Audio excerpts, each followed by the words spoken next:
Assalamualaikum warahmatullahi wabarakatuh.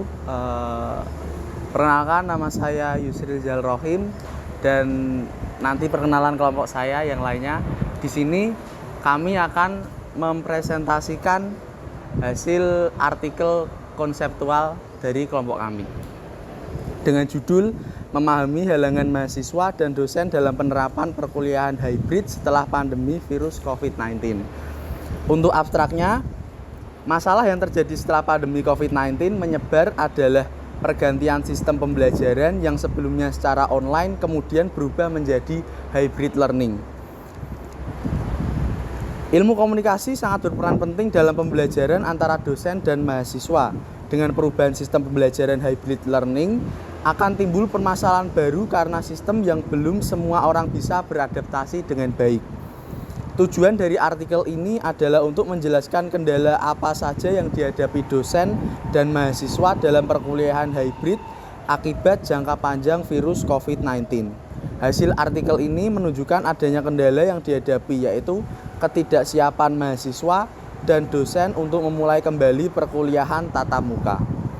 Untuk pendahuluan, Kementerian Pendidikan dan Kebudayaan menegaskan bahwa diperbolehkannya sistem pembelajaran tatap muka di perguruan tinggi dapat dilakukan secara hybrid atau hybrid learning.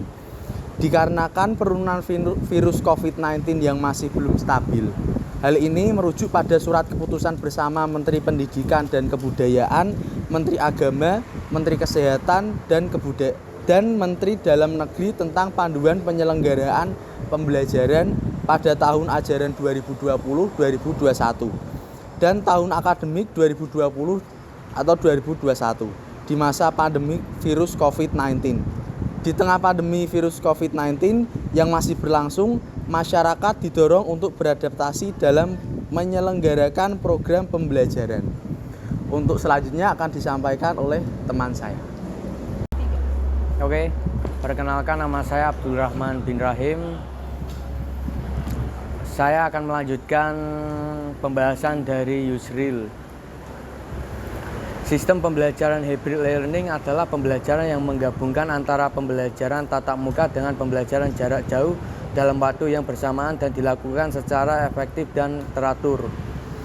Dengan adanya sistem pembelajaran tersebut terdapat kelebihan dan kekurangan, yaitu mahasiswa dan dosen khawatir jika dilaksanakan pembelajaran tatap muka dapat menyebabkan kelompok baru penularan virus COVID-19.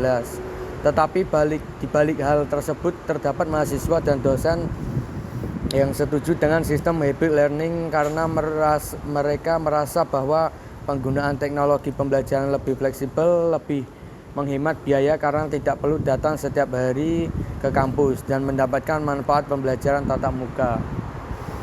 Penelitian ini berfokus pada halangan akibat dari sistem hybrid learning. Tujuannya adalah menjelaskan halangan dari sistem hybrid learning menurut perspektif mahasiswa dan dosen. Penelitian ini juga berusaha untuk memberikan solusi atas permasalahan yang terjadi. 2. Pembahasan. Pandemi COVID-19 telah memaksa kita untuk menyelenggarakan pembelajaran yang sebelumnya secara tatap muka menjadi pembelajaran secara jarak jauh.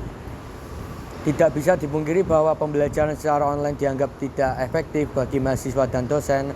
Penurunan kualitas pembelajaran mengajar sangat terasa dari segi fasilitas dan kesenjangan akses.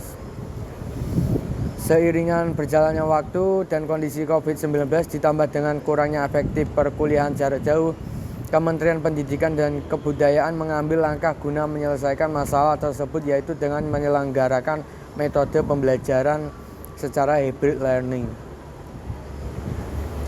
Pembahasan selanjutnya akan disampaikan oleh teman saya, Pak. Perkenalkan, nama saya Muhammad Faisal Ramadan dengan NIM G31120123. Saya akan melanjutkan pembahasan yang tadi. Metode hybrid learning merupakan metode pembelajaran yang mengkombinasikan pembelajaran tatap muka dan metode pembelajaran online. Dalam pelaksanaannya, hybrid learning memiliki dua jenis hybrid learning. Yang pertama, pembagian kelas. Yang kedua, selang link. Pada jenis pertama, satu kelas dibagi menjadi dua kelompok, kelompok online dan kelompok offline. Untuk kelompok online, mahasiswa dipersilakan untuk menggunakan media internet seperti Zoom, Google Meet atau aplikasi semacam itu tergantung dosennya untuk mengikuti kelas. Untuk kelompok offline dipersilakan datang ke kampus seperti biasa, namun tetap menerapkan protokol kesehatan.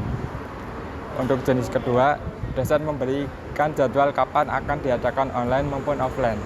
Namun metode hybrid learning menimbulkan permasalahan baru bagi dosen dan mahasiswa.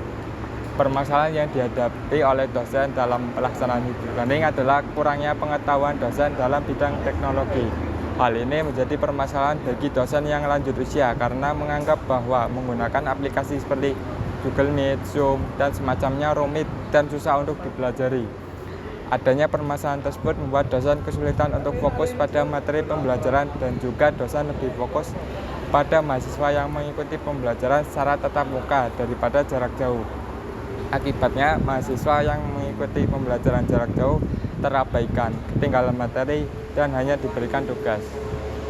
Pembahasan selanjutnya akan dilanjutkan oleh teman saya.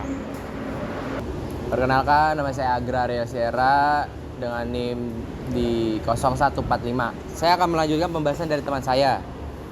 Kendala jaringan juga mempengaruhi pembelajaran karena dosen tidak bisa mengontrol pembelajaran online secara penuh. Akibatnya, penyampaian materi tidak tuntas dikarenakan dosen lebih fokus pada mahasiswa yang mengikuti pelajaran tatap muka. Hal tersebut menyebabkan kurangnya interaksi dua arah antara dosen dan mahasiswa, serta rasa tidak adil karena diperlakukan berbeda. Permasalahan yang dialami oleh mahasiswa dalam pelaksanaan hybrid learning adalah mahasiswa merasa bahwa dosen kurang bisa mengkondisikan pembelajaran. Hal ini dikarenakan dosen hanya fokus pada mahasiswa yang mengikuti pelajaran tatap muka, sedangkan mahasiswa yang mengikuti pelajaran jarak jauh sering terabaikan. Bahkan mahasiswa mengikuti pembelajaran jarak jauh sering diberi tugas saja tanpa diberi materi. Untuk pembahasan selanjutnya akan dilanjutkan dengan teman saya.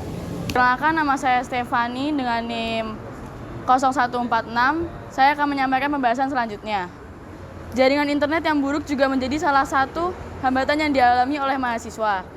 Jaringan yang buruk menyebabkan kualitas video, audio yang digunakan mahasiswa untuk pembelajaran jarak jauh menjadi buruk. Akibatnya, pada saat dosen menjabarkan materi, mahasiswa kurang bisa menangkap materi yang dijabarkan dan juga mahasiswa bisa salah persepsi dengan apa yang disampaikan oleh dosen.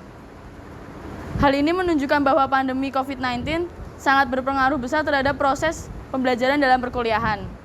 Dalam sebuah pembelajaran, dikatakan berhasil apabila tujuan pembelajaran tersebut tercapai, di mana proses pembelajaran bisa berjalan secara efektif dan mahasiswa dapat memahami materi yang diberikan. Pembahasan selanjutnya akan dilanjutkan oleh teman saya. Nama saya Ahmad Yudhistira Mutoa dengan NIM 0122. Saya akan menyimpulkan hasil pembahasan dari teman-teman saya sebelumnya. Berdasarkan pembahasan yang telah disampaikan terkait halangan mahasiswa dan dosen dalam penerapan perkuliahan hybrid setelah pandemi COVID-19, dapat disimpulkan bahwa kendala yang dialami mahasiswa dan dosen saling berkaitan. Kurangnya pemahaman dosen terhadap teknologi dan jaringan internet yang belum merata di kalangan mahasiswa mengakibatkan dosen sulit fokus dan penyampaian materi dan lebih mementingkan mahasiswa yang mengikuti pembelajaran tatap muka yang kemudian berpengaruh kepada mahasiswa, yaitu sulitnya mahasiswa menangkap materi yang diberikan. Kurangnya interaksi antara mahasiswa dan dosen, mahasiswa merasa tidak adil diberlakukan berbeda antara yang mengikuti tatap muka dan jarak jauh, dan mahasiswa bisa saling persepsi dengan apa yang disampaikan oleh dosen. Solusi yang mungkin bisa diberikan adalah perlu adanya evaluasi lagi sebelum pematangan hybrid learning, seperti kesiapan dosen dan mahasiswa dalam menguasai teknologi yang nantinya akan dipakai, dan juga penyedia layanan internet diharapkan memberikan kontribusi melalui pemetaan jaringan internet agar nantinya tujuan pembelajaran yang efektif dapat dicapai.